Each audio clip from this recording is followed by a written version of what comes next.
Support for this podcast comes from Frito-Lay and the 2023 Snack Bracket Championship. The Frito-Lay Snack-It Challenge is underway, and fans are voting on their favorite snacks to crown champion. We're talking about prime-time matchups between the best 64 snacks in the land. Will Ruffles Ridges reign supreme? Can Doritos defend their dynasty?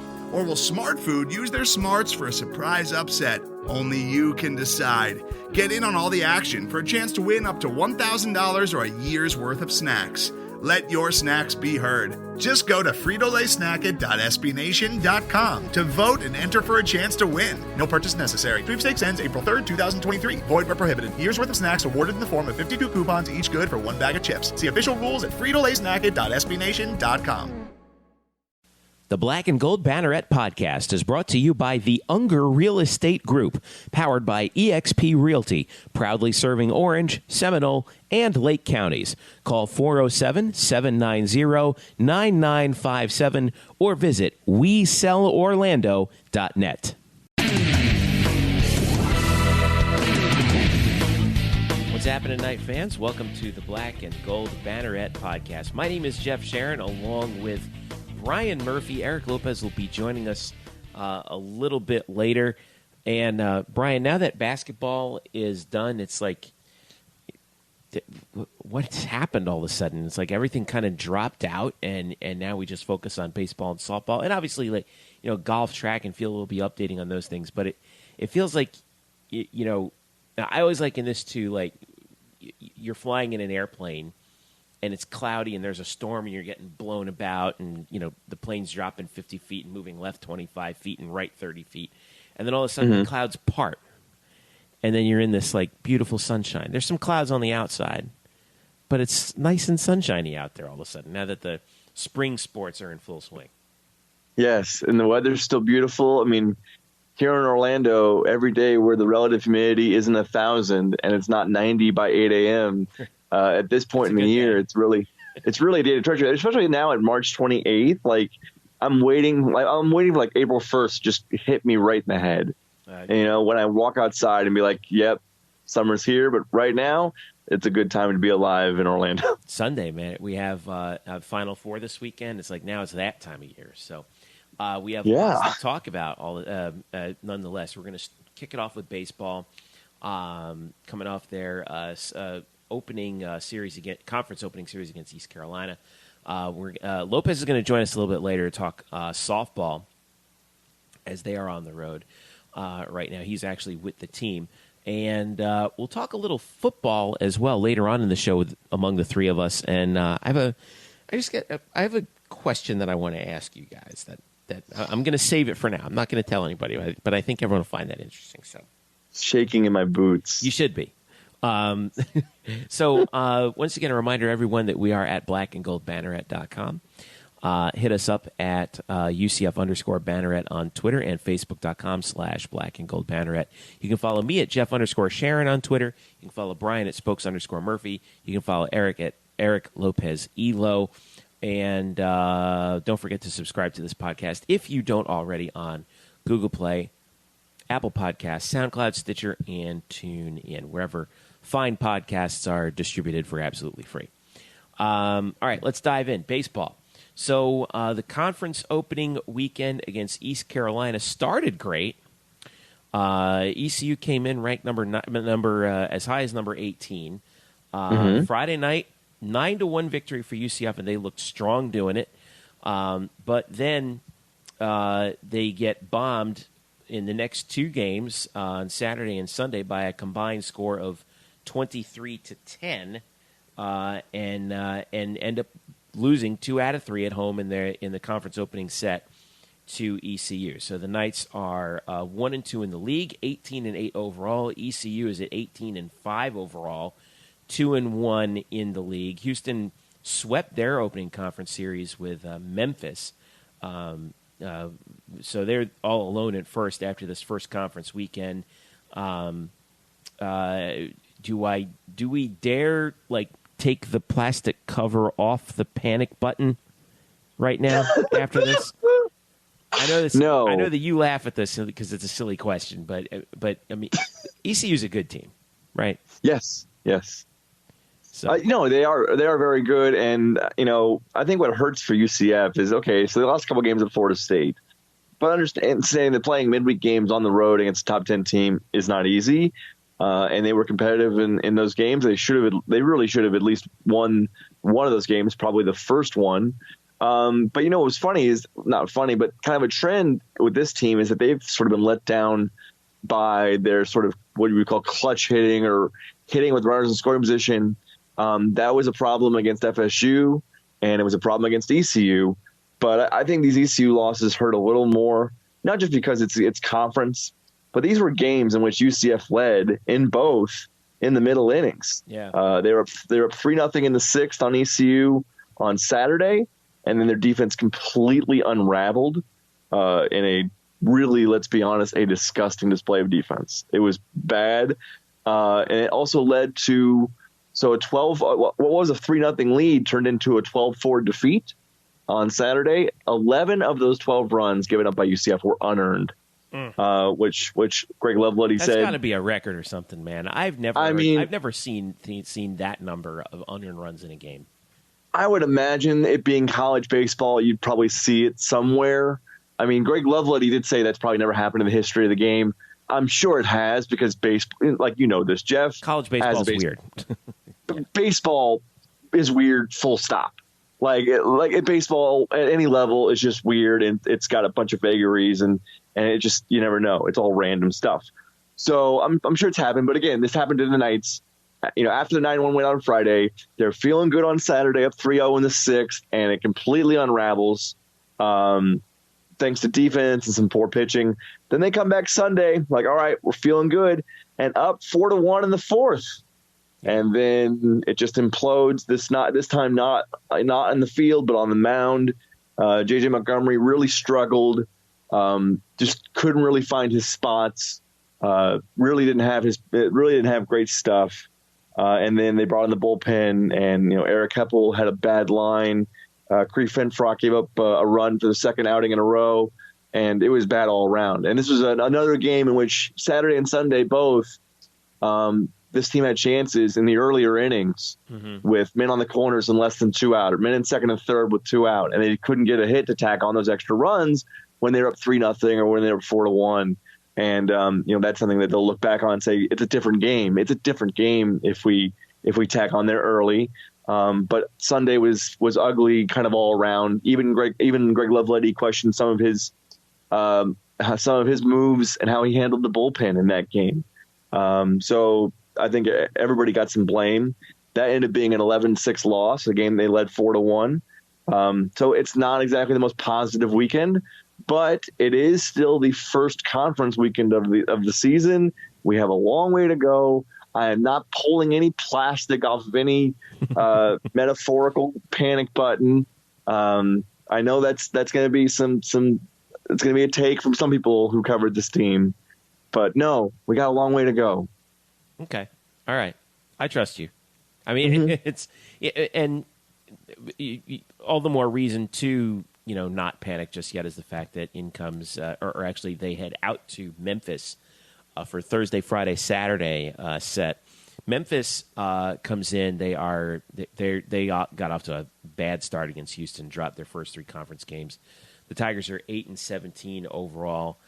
Sometimes with that Memphis team, you just never know what you're going to get, and I would, and believe me, I would know this since I've done their games in the conference tournament the last 2 years, and this is a team that was mired in the bottom third of the conference, and all of a sudden they get within 2 years ago they get within 1 game of the conference championship game, and put up a pretty good account of themselves last year too, but. Anything that you're concerned about with regard to Memphis coming up? I know that they have Stetson coming up right after that at home on Tuesday, but if you're going to sort of stop any sort of bleeding from losing 4 of your last 5, I mean, doing it against Memphis is the right way to do it, isn't it? I mean, there are games you have to win, right? Like, you want to win the games against ECU, and you want to win Florida State. And hopefully you come out on those series, either splitting or winning the series. But you really should beat Memphis at this point. We're talking about a team that, ranks last in the conference in batting average, total bases. They're second to last in runs scored.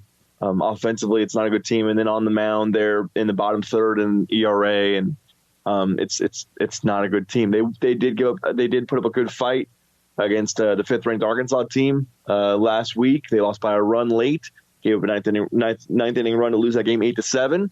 So, I think, the coaches will point to that and saying, this team can compete with the best teams in the country. But I don't know if there needs to be much said going into this weekend. I think this team in some aspect is probably a little embarrassed about how they played against ECU. And I think this team is going to be pretty self-motivated once they go into Memphis, which is Thursday, Friday, Saturday series. Yeah, because they want to get back before Easter. The UCF right now is 18-8. Their current RPI has them at 75. To put that into perspective, Stetson, who they played Tuesday night, is 19-5 and 43rd in the RPI. So as we're now in the thick of conference play, is this something that you're going to be paying close attention to as the season progresses? Because I don't know if maybe you can tell me firsthand, but I'm not sure how much the committee takes into account the RPI. But I know one thing: if you're 75th, you're on the outside looking in. Right. It's not a great number, but I think with the thing with the schedule in this conference too, this conference is pretty competitive. The Stetson game is certainly going to be a nice, a big competition. But remember, they've got Oklahoma later on at the end of the year. And so there's going to be some games certainly in this conference that they can use to sort of pump their stock up. Again, we're talking about tournament resumes. Mm-hmm. It is, the second week of conference. It's March. The season runs through, into May and through mid-May. I'm not there. I'm not really there. It's like discussing the NCAA tournament bracket in basketball, but discussing it in early January. Well, doesn't the first bracketology come out in August? No, I'm just kidding. Yeah, but that's because it gets clicks. It doesn't mean it means anything. It's like when the committee had unleashed their top four seeds for each region a month before selection day. It's that's nice. By the way, Oklahoma was a 4 seed at that point, and they barely made it in. So things change. Yeah. I think right now, I'm sorry for not really kind of answering the question about RPI and tournament resumes, but I think it's still too soon, and I think this team just needs to really. You got to at least take 2 out of 3 at Memphis before that Stetson game. Well, there's also, you still have, Wichita is going to be coming up on the schedule, and they're ranked number 26 right now.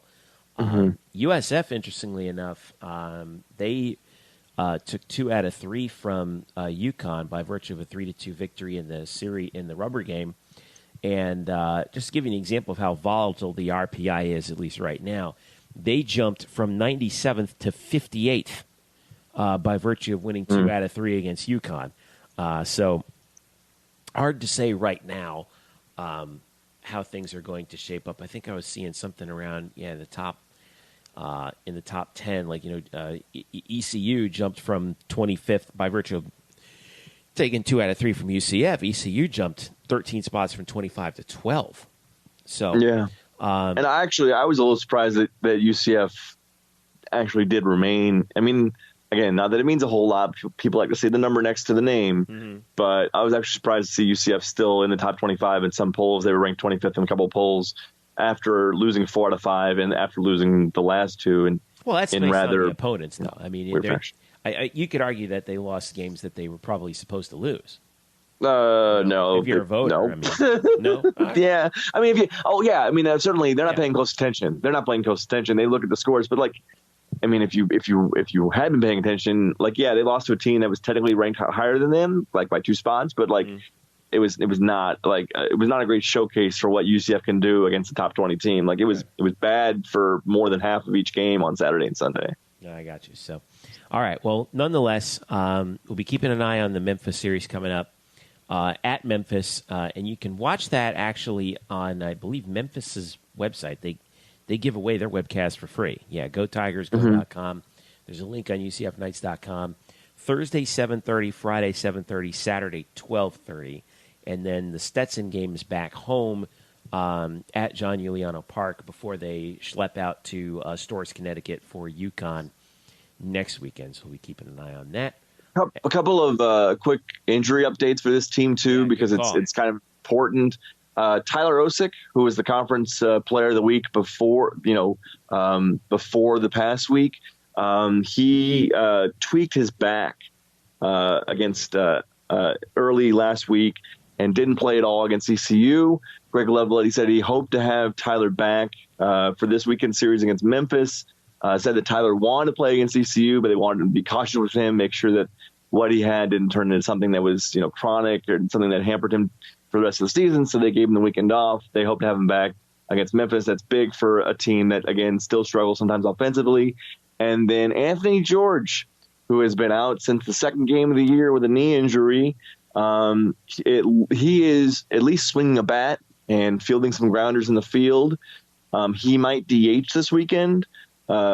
Really, his value is defensively. He's the best defensive catcher this team's got. Mm-hmm. And although Dallas Beaver and Logan Heiser have done fine behind the dish, defensively, obviously, this team struggles right now. They're still leading the conference in errors committed, and Anthony George is at least one piece who could help that, but he's not ready to catch yet. So he might play, but he might DH. But still, getting those two guys back in the lineup, especially Osick, is significant. Good. All right. So that's good news coming up for UCF Baseball. We're going to take a quick break. When we get back, Eric Lopez is going to join us from Houston, where he is with the UCF softball team. We'll talk softball, and we will also talk some football stuff as well. In fact, that's him calling me right now. We're going to take a break. Be right back. This is the Black and Gold Banneret Podcast. The Black and Gold Banneret Podcast is brought to you by the Unger Real Estate Group, powered by eXp Realty. Sam Unger and his team proudly serve Orange, Seminole, and Lake counties, specializing in buying, selling, and new construction. Sam is a proud UCF graduate, class of 2006, and he's such a dedicated Knight fan that right now, if you work with him as your realtor, he will donate a portion of his commission to the UCF Football Excellence Fund in your name. So if you're ready to buy a new home or sell your current home, upgrade or downsize, Sam and his team have you covered so you can find the right home at the right price in the right location. So give them a call right now at 407-790-9957. Again, that's 407-790-9957. Or visit on the web at WeSellOrlando.net. Again, that's WeSellOrlando.net. You can also reach them on Facebook at facebook.com/WeSellOrlando. Get in touch with the Unger Real Estate Group today and make finding your dream home a reality. Hello, Night Nation. I'm Andrew Fegley. And I'm Trey Strelko. Where are we? This isn't our usual spot. It looks like we've landed in the Black and Gold Banneret Podcast. Oh, yeah. I've heard of those guys. You know, Nightline has UCF sports covered. Week in and week out, we bring you interviews with newsmakers and in-depth analysis of UCF sports. Subscribe to our weekly podcast on iTunes, SoundCloud, Stitcher, or wherever you get your podcasts. Be sure to subscribe to Nightline on YouTube, like us on Facebook, and follow us on Twitter at UCF_Nightline. Trace, can we go back to the 1148 studios now and start working on our next all-new Nightline? How do we get out of here? Go Knights! Charge on. Now back to you guys in the Black and Gold Banneret Podcast.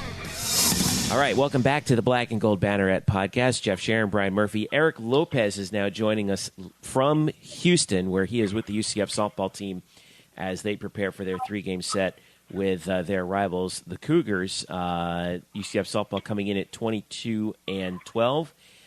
Eric, you and I were both in the press box for UCF's conference season opening sweep of Tulsa.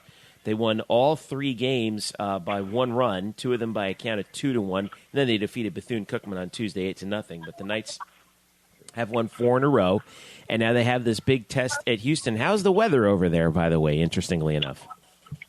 It's been raining frequently. So hopefully, though, should be fine for first pitch, but it has been raining, which has become the trend every time. As though the people in Houston need rain. Yeah, right. You know, they just need more of that. It's been interesting, though. Every other year, it seems we come here to Houston, it seems like there's always some sort of rain situation. But, no, things are good. Good trip. Everybody's ready to go. Big series, as you mentioned, obviously coming off that series sweep of Tulsa, the defending American Conference champions. Huge for this team. And I thought, obviously, Aaliyah White got a lot of the attention, rightfully so, starting all 3 games. Was fantastic. Pitcher of the week. And this team has got some momentum going. They took care of Bethune Cookman in the midweek. They didn't take them lightly, and now they got the rivals with Houston, which, that goes back to 2006. And it's a big series. It's a huge series. These are 2 contenders for the conference title. And by the way, with the latest RPI, the American Conference boys, the number 4 rated conference in the sport. So it's a really good league. So every game's going to be a battle. And these 2 programs historically don't. There's some fireworks everything. There's not the best of terms, so it's always intense with these 2. Let's listen in. Here's Coach Gillespie after the 3rd game of the Tulsa series, and also Courtney Roten, who hit the game-winning 2-run homer in the bottom of the 6th in that 3rd game. Yeah, if you look at all 3 games, we started roughing all 3 games. So, that's something we got to kind of settle in and be able to handle that. And fortunately, this weekend we were able to knock it down and not have anybody score in those situations and be a little bit tougher than we have been in the past. I mean, we were giving up a lot of runs early in the games, earlier in the season. So we're improving with that, and you're seeing with every game we're getting better and better. They're defending champions, so coming out here we wanted to have the most energy as possible on our home field and just do what we could do to be able to get the win, and we got the sweep, so now we get ice cream for that, so that's exciting. Well, interestingly enough, I'm curious what the pitching situation is going to be for Coach Gillespie, because she started Aaliyah White all 3 games in the Tulsa series. Granted, it was a Friday, Saturday, Sunday, so she wasn't using her in a doubleheader situation, but that was the first time in UCF history that the same pitcher started all 3 games of a conference series. It's on one hand, I think you got to be happy that Aaliyah White has turned into that kind of a pitcher, but on the other hand, you're concerned that where is the number 2? Every year, it seems to be that. It seems to be that since you had Mackenzie and Mackenzie Otis and Shelby Turnier, who's the number 2 going to be, right? Right. Well, that's a fair question. I thought that's why the Bethune-Cookman win, where they basically went staff day, where they threw Cameron Toney, who got the win, Sierra Ward, and Damara Bajan. That was kind of their big try to get some confidence, get some work in. You can't assume that Leah will throw every game, although I'll tell you, the Tulsa series was unique in that she's just a very good matchup with Tulsa. Tulsa doesn't hit off-speed pitches very well, and that's one of her strengths and repertoire. Is really one of her best pitches. And Tulsa just didn't have any answers for her, and so she matched them. So I think it's a game-by-game deal with Aaliyah, and I think she'll get the ball, obviously, to start the series, and I think they kind of go from there. So situations will dictate whatever they got to do. They're trying to win a conference championship, and whoever gives them the best chance to win and get a step closer to that goal, they will do what they got to do. And listen, and I've talked to different people. I mean, we make such a big deal about pitchers throwing every day in softball. That used to be the common thing.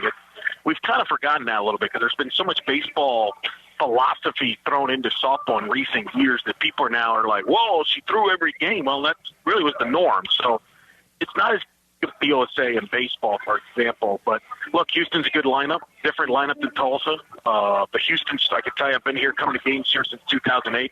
This is a hitter's park. The ball flies out of here, especially if the wind's blowing out. So it's a different challenge. So we'll see how the weekend kind of plays out.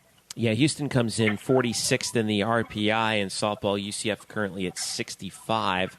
And then after the 3 at Houston, it doesn't get much easier because the Knights come home for a Wednesday midweek with Florida, who right now is 4th in the RPI. The Gators are 26-3.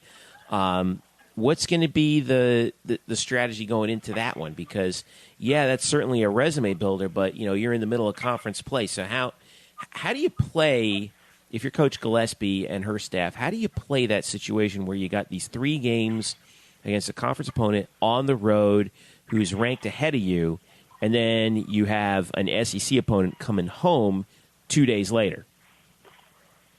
Well, I think, it's cliche, but you take it one at a time. Obviously, they're locked in and trying to win this series. It's a big series. I mean, these two programs have a long history. It's a tense rivalry.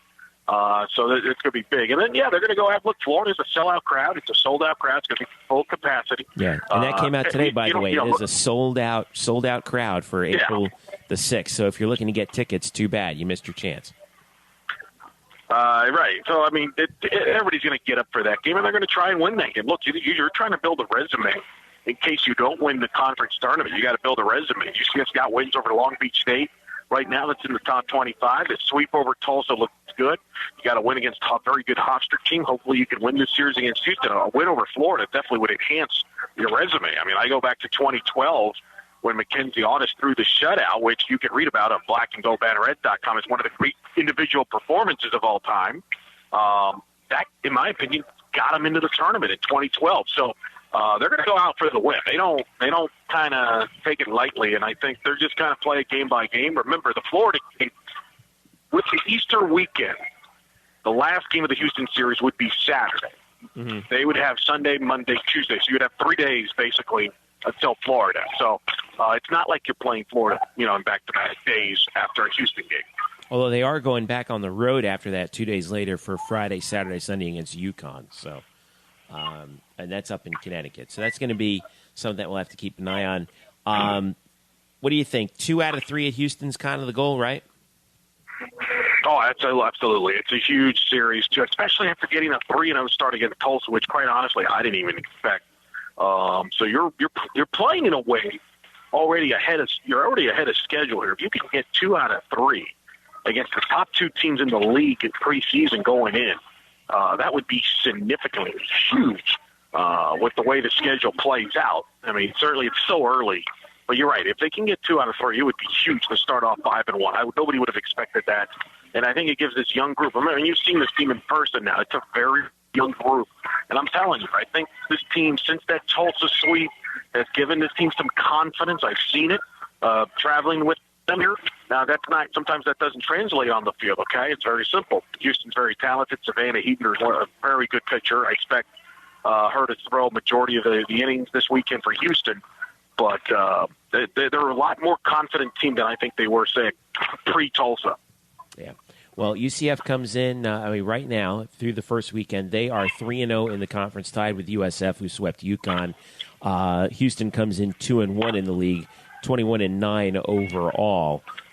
So we'll have to keep an eye on this, and you'll have, and Eric will be providing some of the coverage as you can listen live on UCFnights.com. And it looks like, sounds like practice just ended.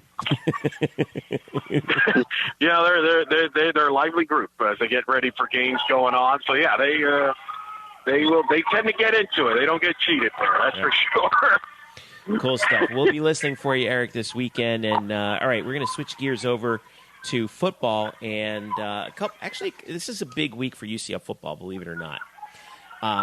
First of all, spring practice is underway. I know everyone's really excited about that. Okay. So yes, spring practice is underway. We'll just put that aside for there.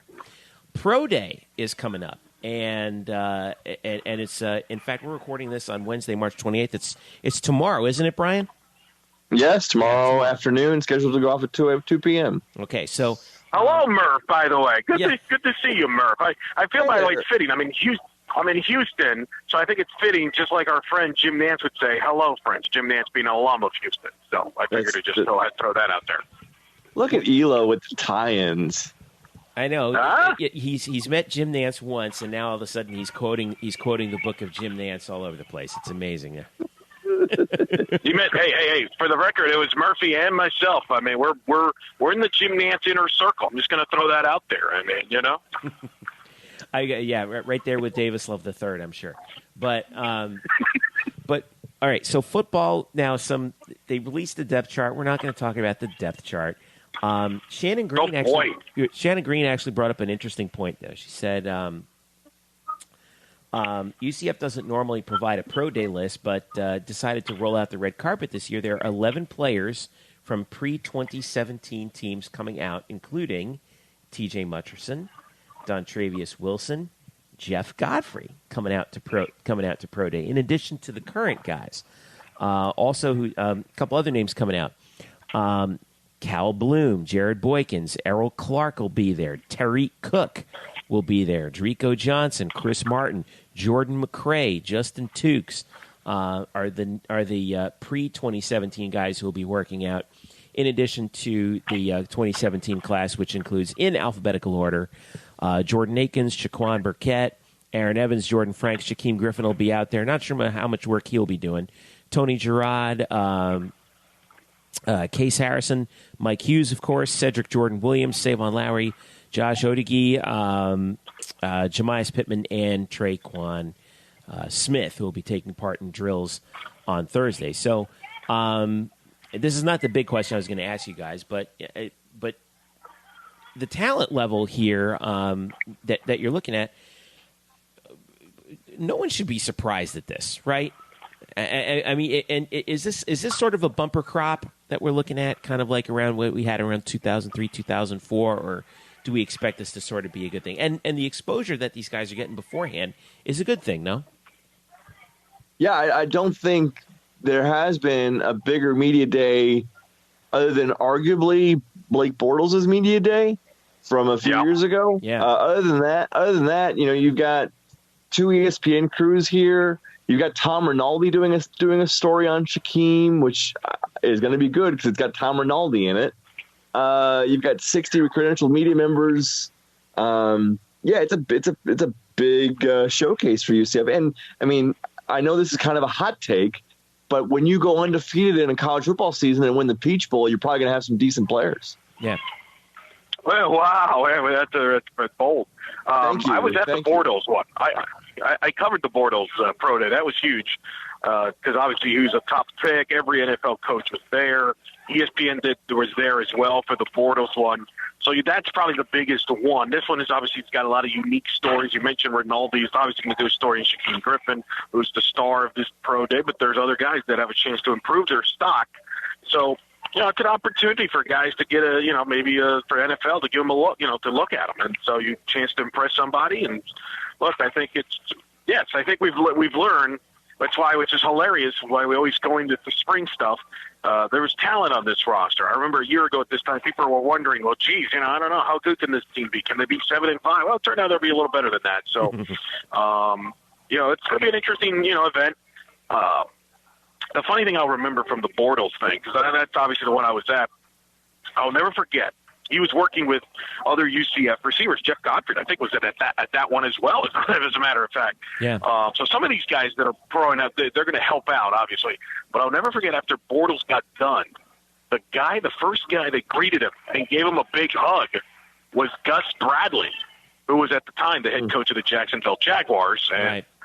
People try to it's no big deal. Well, guess where did he end up going? Jacksonville. So sometimes you can tip your hand a little bit at these pro days and who likes you and who doesn't. Maybe tipping your hand too much is why Gus Bradley is no longer the head coach of the Jacksonville Jaguars. But true. Now this is the fun part of the year, though, because we, off season, free agency and the run up to the draft, and this is where this is one of my favorite times of year in the football calendar, and one of the reasons why we found out yesterday is, and I know I'm diving off of the UCF train for just a little bit, but just bear with me. Yesterday, here in Orlando, the NFL announced some rule changes for the upcoming season. A couple of the rules that I wanted to just kind of go over with you guys. The big one is that the NFL clarified its catch rule finally to be something to be, first of all, much simpler and something that tends to make sense. Let's see. Catch is considered completed when a receiver establishes control, has 2 feet or another body part on the ground inbounds, and completes a football move. And they provide examples of a football move: the third step, reaching or extending for the line to gain, or having the ability to do so.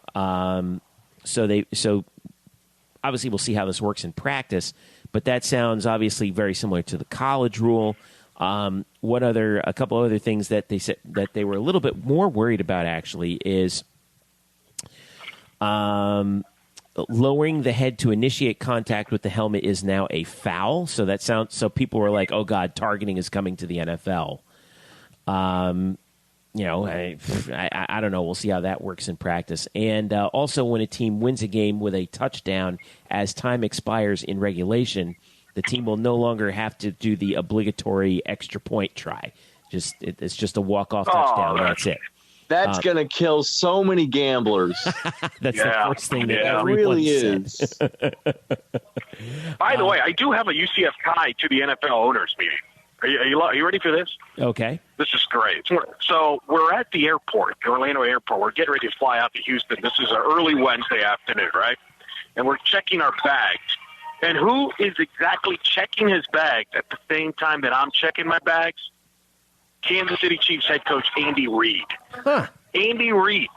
And so the softball team, we all got to meet Andy Reid, who's where he got with his family. And he had like a beach kind of shirt going on and anything like that. Yeah, like he wears he greeted shirts whenever he goes to like the Hawaii. That's what he was. That's what he was. Yes, that's what he was wearing. So he greeted our softball team and, hey, where are you guys playing and all that, and wished us well. So Andy Reid, we actually did talk. It was funny you bring that up with the owners meeting. By the way, this is the second time in my lifetime I've run into Andy Reid in weird situations. I ran into him in Australia, of all places. In 2005, I was at the Opera House, and we're in the restroom, and he's there. And I said, hey, you're Andy Reid. He was at the time the Eagles head coach. And he gave me that look like, I can't believe I'm in Australia and somebody actually recognizes me. How did I get recognized by someone in Australia, of all places? I came to Australia to not be recognized.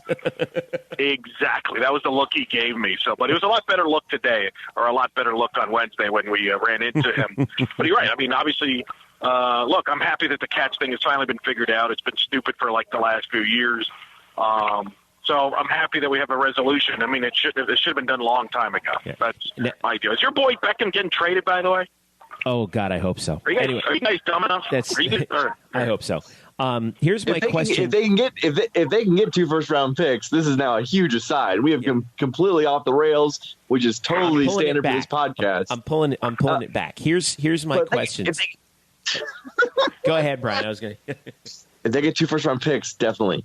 Oh, yeah. I would trade. Get 2 first-round picks, yeah, I'd trade them in a heartbeat. Here's my question for the two of you. All right. Yeah. And I'll let each of you answer this. Murph, we'll start with you.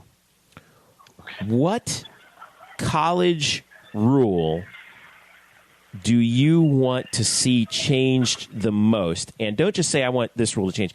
Tell me how you would redo it. And actually, if there's an NFL rule that you would want to see adopted to college, what do you think it would be? Yeah, I mean, I kind of agree with more college rules than I do NFL rules. The NFL rule I would like to see changed that wasn't included in this package is I would like to see pass interference only be a 15-yard penalty. I don't like it being a spot penalty. I don't like being a spot in the NFL because I think that puts a lot of power into the referee's hands for what we have seen many times be a judgment call. And they can't review that, and it changes games. What college rule do you think? So you think that college gets it right with 15 yards? Yes, absolutely, because I think you then take down the odds of – I'm sorry, but you take down the odds of a referee really – a ref or an official really impacting the game humongously, and no one wants to see that. And so I think – and you're going to have more guys holding blatantly to avert touchdowns. I understand that, but it's better than some guy getting a 40-yard PI in a playoff game because of some ticky-tack hand fighting, which, it's disheartening when a referee has that much power over a game. It's interesting you mentioned that because I actually think the exact opposite. I think that college should adopt the pro rule on PI. And I know you guys both disagree. I know, but hear me out. Here's why. I think part of the reason why we see such bad defensive back play in the NFL is because of the college rule. In college, if you get beat downfield, just grab the guy. It's a 15-yard penalty, even though you're 50 yards downfield. You're actually rewarding the defense for a bad play. Whereas in the NFL, it's a spot foul. Like you need to conduct defense according to the rules. Yes, I get that it's a judgment call. Now we can have a debate about whether or not pass interference should be reviewable, but that's a separate question. I think that in college it should be a spot foul because it will teach defensive backs at the college level to be much more conscious of how they play defense down the field. And, would that probably result in some more pass interference penalties? Yes, but I think it'll result in better defensive back play down the line, not just in college, but eventually in the pros. I think the reason why we see so many pass interference penalties in the pros is because it's hard to sort of beat that out of NFL-level defensive backs when they've been when they've had that sort of 15-yard bailout for 4 years in college, too. I don't know what the rules are in high school. I mean, obviously it depends on the state. But I think most states are probably 15 yards, too. But I think it would contribute to better defensive back play in the NFL if they did it that way. What about you, Elo? What college rule would you like to see changed? And if there's an NFL rule that you'd like to see adopted in college, what would it be? Well, first of all, I agree with Murph. I don't agree with you. I don't think the defensive back play is bad because of the college rule. I think it's because the refs are terrible. And I think the refs are always slow and out of touch. And that's why they're subjective. It's a very subjective call. And I think that's why I kind of agree with Murph. I don't want teams getting rewarded on a subjective call because, you've seen guys sometimes get hauled back and forth and they call it one way or the other. So I agree with Murph on that. But I would say this. I think the overtime rule in college needs to be adjusted, if not completely destroyed. I hate the gimmick. I think the 25-yard line or whatever it is too short. I would move it back. If you want to keep it that way, fine. I would move it to like midfield. Otherwise, I would just do it like the NFL does it. I just think I'm not a fan of like, hey, if the game is a 17-17 and it ends up being 51-48. They actually, in the NFL, one of the rule changes that I neglected to mention was actually pretty interesting. Had to do with overtime. Did you see this? Here's how. So you know how the NFL rule is. First team to possess the ball, touchdown they win, field goal we play on. Here's the rule change. This is according to SI. When the first team to possess the ball in overtime makes a field goal, and the second team to possess the ball fumbles the ball or throws an interception, the play will run to its conclusion, including awarding points scored to either team. So, in other words, let's say I kick off to you, or let's say you get the ball first, Murph, you get a field goal. And then you kick the ball off to me in overtime. It used to be that if I threw an interception to you, the game was over right there. All right? But there was a little bit of a loophole in the rule where that could have been really embarrassing. Let's say I threw an interception to you, and then one of my wide receivers tackles your intercepting guy on the play, and then you fumble, and he runs it in for a touchdown. According to the rules beforehand, the play would have been dead. Yeah. So now, fortunately, the NFL didn't have a situation like this, but I thought that was actually pretty interesting. I still don't know the most college overtimes don't go quite to what the extent that you mentioned, Eric. Although we've seen a few of them, and they do stand out, like these 4 or 5 overtime games. But I don't think I think that college should actually keep the overtime rule as it is because it provides such remarkable drama. The overwhelming percentage of college games end after one overtime. There are very few multi-overtime college games. What do you think, Murph?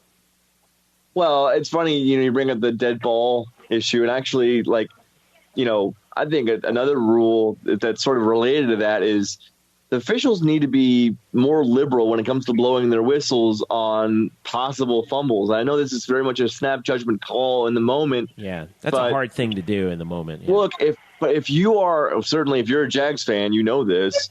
Look, if the ball's out, okay, and you think a guy's down, let it roll. Be cautious because when those things happen, and you're taking away live ball turnovers or touchdowns off, you're taking away touchdowns because the ball is ruled dead once upon recovery because, the whistle was blown.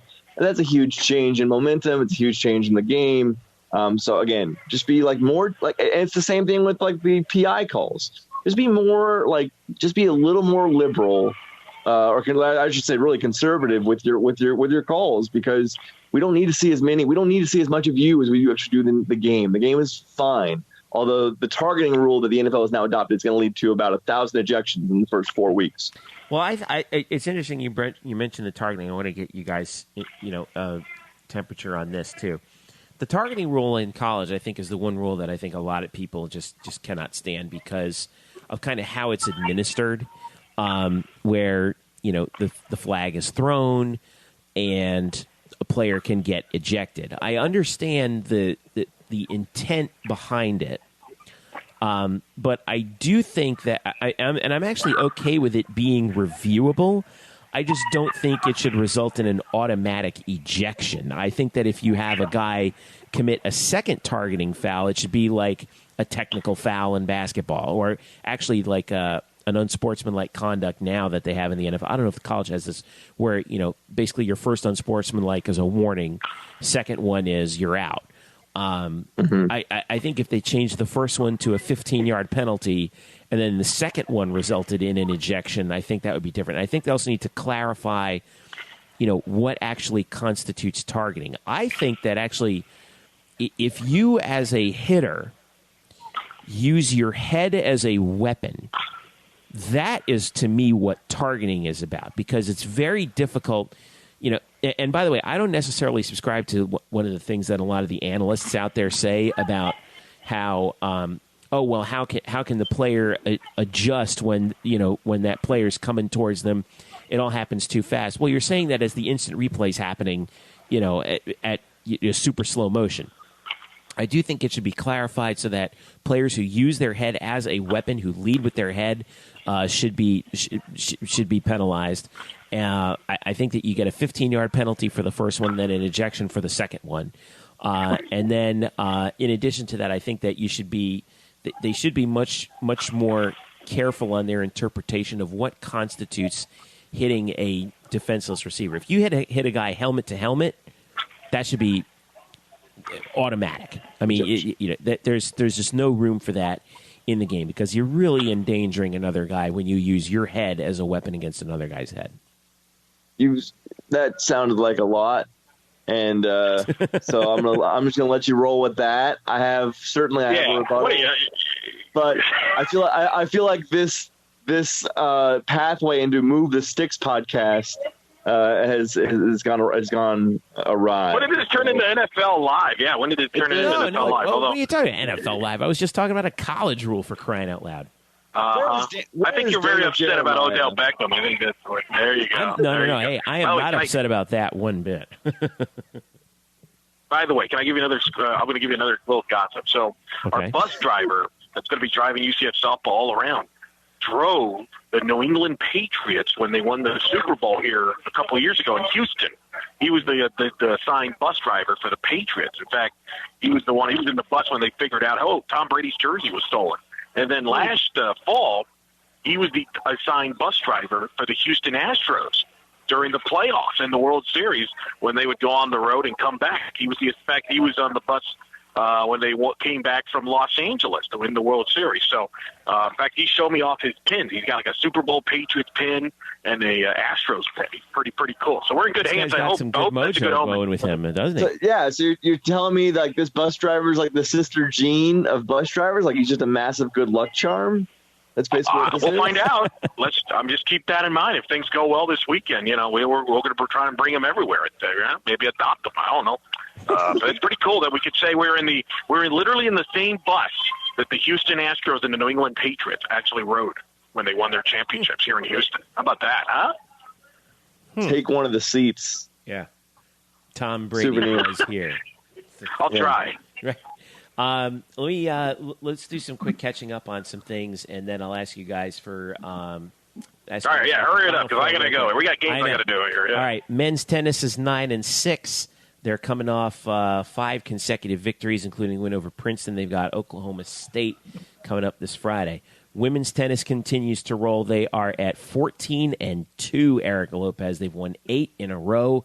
They've knocked off Yale and Brown this past week. They've got FIU at the USTA on Friday as well. And then they go to USF next Wednesday. Track and field. 2002, that's the drought. 2002, Yep. The drought, women's tennis. I want to keep that, bring it up every time. And I don't think they've lost, by the way, since Brian Kaneko came on this program. I'm just I think saying. you might be right. Yeah, just saying. Just putting that pin up there. Big weekend for track and field coming up. They go to the Pepsi Florida Relays. It's a 3-day event, Thursday, Friday, Saturday. It's their biggest event before conference of the year. Keep an eye on that up in Gainesville on UCFKnights.com.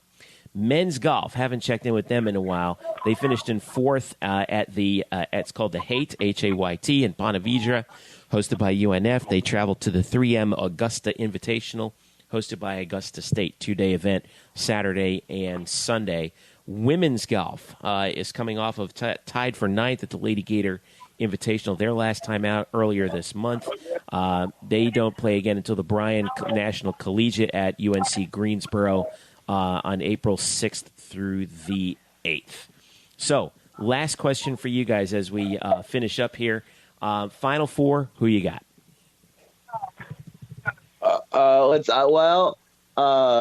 Arizona, Gonzaga, Duke, and Villanova. Oh, that's right.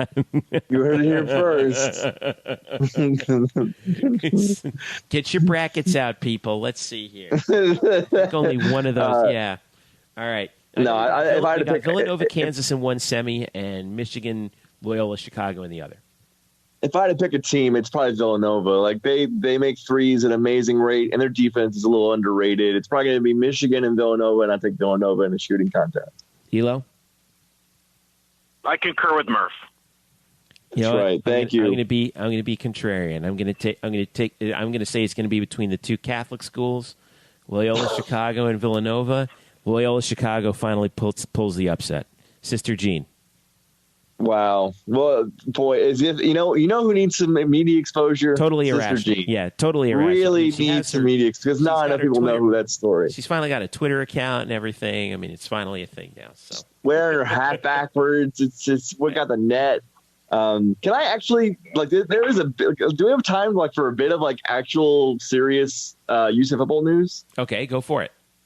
Okay, Jeff, do you remember last year we were doing our 5 questions for the team before last season, and one of yours that you wrote was, will the offensive line come together, or how will they be better, because they had a lot of inexperience, certainly at guard. And as we know, the offensive line was way better than we thought it was going to be, one of the best in the country. Well, obviously they lost left tackle Aaron Evans, he was a senior. Yeah. They lost guard Chavis Dickey, he was a senior. And now reported today by Knights 24/7 writer Juan Toribio, Jake Brown has left the team, has not been at spring practice, and does not plan to transfer. It just sounds like his career is over. He has stopped playing football. Jake Brown was at guard and then moved to left tackle for the Peach Bowl when Aaron Evans underwent surgery. So we're kind of back to where we started with this team, which is what are they going to do at guard? And now they also have a concern at one of the tackle spots. So it's just something to watch. Yeah, and that includes Tyler Hudanik and Trevor Elbert, who transferred in, a couple other guys, Sam Jackson. But again, it's sort of you could just take that article you wrote last year, change the names, put it back on the site in August. Oh boy! One last thing I have. There we go. So one last thing we want to pass along. Let's go, I got first pitch here soon. Jeffrey, come on. I wanted to pass along some congratulations. The bus is ready to leave. Well, you can get on the bus. You're on a phone, for crying out loud. Congratulations to Juan Toribio of our colleagues at Knights 247, like you mentioned.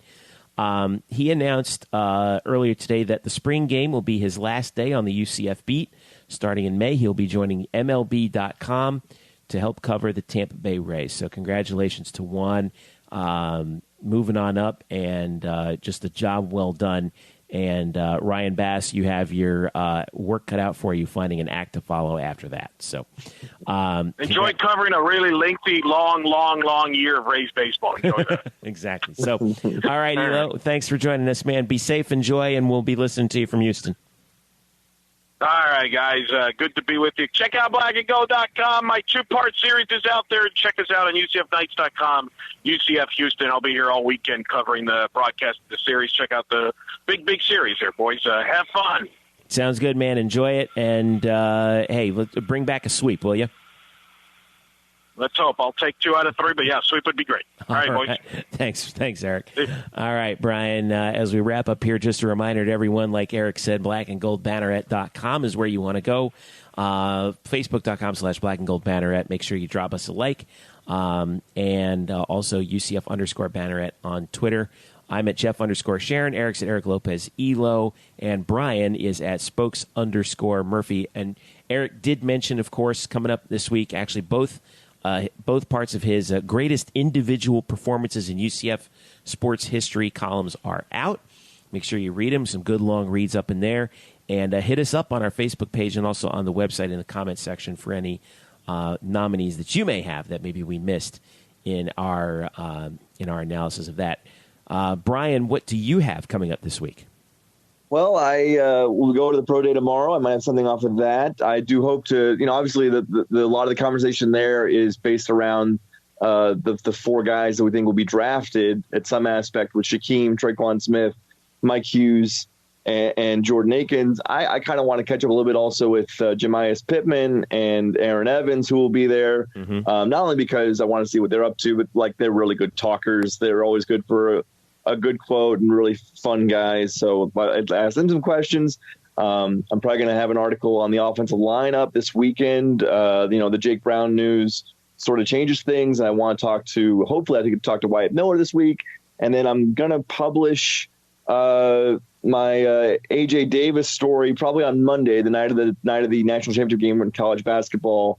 We had like a big 35-minute conversation with AJ Davis last week. And it was just really fun, and really he's great for sticking around that long. Stood up the entire time while we asked him some questions. So I'll have a story on that Monday. Cool, man. Sounds good. So enjoy Pro Day tomorrow. It should be fun. I'm looking forward to seeing what the guys do on Pro Day. I'm really looking forward to seeing what Traquan. Listen, if the Giants are able to trade Odell Beckham for 2 first-rounders, they should use one of them on Traquan Smith, and I am not even close to joking here. You think Traquan Smith should be a first-round pick? I think he has a decent shot. I would actually take if he drops to the second round, I'll take him. But I don't care as long as he ends up on the Giants. I will say I saw a mock draft earlier tonight. Look, there's 1,000 out there, but I saw one on TV. It may have been like ESPN or CBS that had Mike Hughes going 31st to the Patriots. So all you Dolphin fans, I'm sure, would love they need, that. Really. Love it. God. All right. Well, nonetheless, it should be interesting. Keep an eye on that for and Spokes_Murphy. You're going to be tweeting from it? Yeah, I'll do some tweets. I mean, we're just standing on the sideline for a couple hours, so what else am I going to do? That was a really great shuttle run that Aaron Evans just did, If I'm Shaquem Griffin, I am not running any 40-yard dashes tomorrow. Yeah, you're right. I am in a poker term, I am holding on that. If he does, he hit at 21. Like if he does, I'm going to be like, so why'd you do that? I'm checking. I am checking that to the next guy. This is great. God, so that should be fun. Enjoy it. I've seen Pro Day before, but from a different perspective, not as much fanfare as it seems to have now. So enjoy it. Should be fun. Mm-hmm. Yep. Thanks, Jeffrey. Thank you, Brian. And as we finish up, don't forget, of course, you can tell your friends about our podcast as well. We are on Google Play, Apple Podcast, SoundCloud, Stitcher, and TuneIn. For Eric Lopez and Brian Murphy, I'm Jeff Sharon saying thank you so much for listening. This has been the Black and Gold Banneret Podcast. We'll catch you next week.